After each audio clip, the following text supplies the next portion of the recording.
Hello guys, happy Sunday.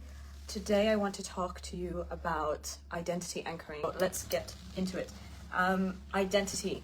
So what I'm talking about, a lot of people ask me, how is it that I became so comfortable to be seen, and how is it that I'm so felt online on social media? And I want to tell you, first of all, this wasn't an overnight thing, so please, if you are on this journey and you are still building your brand, it takes this work to build your brand. You really need to uncover who you truly are and step into that boldly, unabashedly, unapologetically, and to really accept and love every part of yourself. And there are going to be parts which you feel are too big right now, and there's going to be parts where you're like, oh my god, I can't show this aspect of me to the world. It's like it's too much. What are people gonna say? What are people gonna think? But this is the exact, like, wherever there's this discomfort, it's exactly where you need to lean in even more. So this is where the gold of who you are lies. The things that you only tell to a few people, the things that you hide about yourself. An example for me, and I just had this epiphany that I haven't told people that I went to art school in Chicago, and the reason why is because it's to me, in my head, it's really a privileged thing that I was able to do. But I don't want people to think that I got handed this life because of my circumstances growing up, because that wasn't the case. And there's a long story attached to it, and if you know my story, then you already know that when I came to Paris, I was completely on my own. And anyway, story for another time, but side note. And there's these things that are going to come up on your journey as an entrepreneur and building your brand, where you're going to have to face yourself, and you're going to have to see what are the things that you have been hiding from, and what are the things that you are not yet sharing with your audience, that it's an integral part of who you are. And until you can embrace this part, it's not going to anchor for you in the field. And when things anchor, it brings an energy, it brings velocity. Velocity means speed with direction. It's not just speed, but it's like you are going towards a goal. And when you accept a certain identity of yourself and you anchor it in your field, like for example, what's been really crazy this fashion week, I get invites. I have a PR guy who contacted me years ago, and he sends me invites to shows. I've never ever reached out to a PR company. I've never I've been wanting to create a book and to actually do this, but it's just never been my priority, and and not my genius. So I've always just only shared on social media, and through that sharing, because it's my genius, people find me. He found me, he contacts me, he gives me shows, I get invites to shows from other people.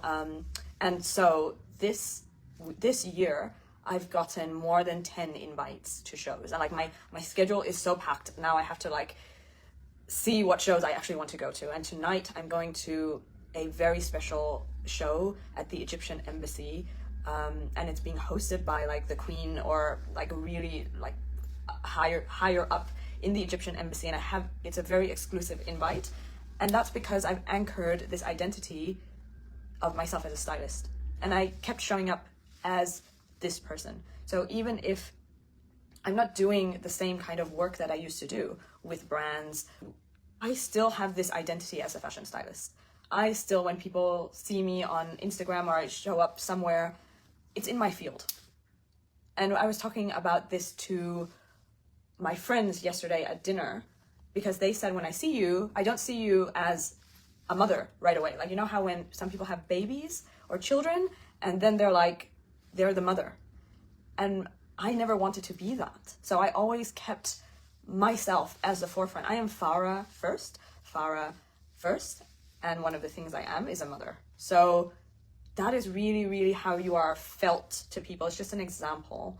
And for you, you may be a healer, you may be a business coach, you may be a something else kind of coach, doing whatever you do in your genius, and you want people to feel that when they look at you and in your brand. But in order for them to do it, you have to do the identity anchoring work.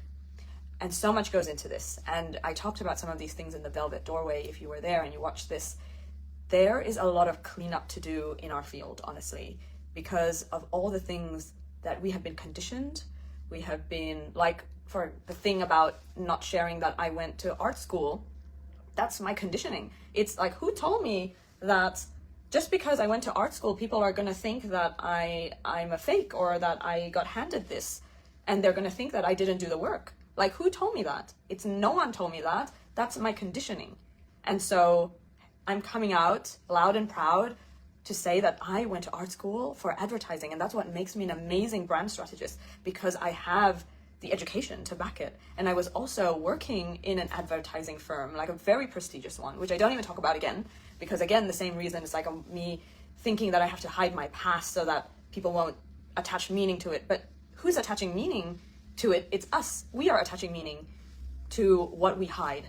No one else cares like we care. No one, it's our filters.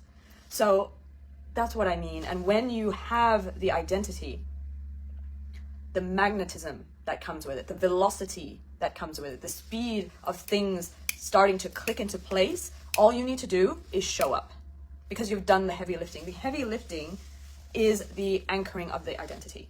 That's the heavy lifting. Mwah.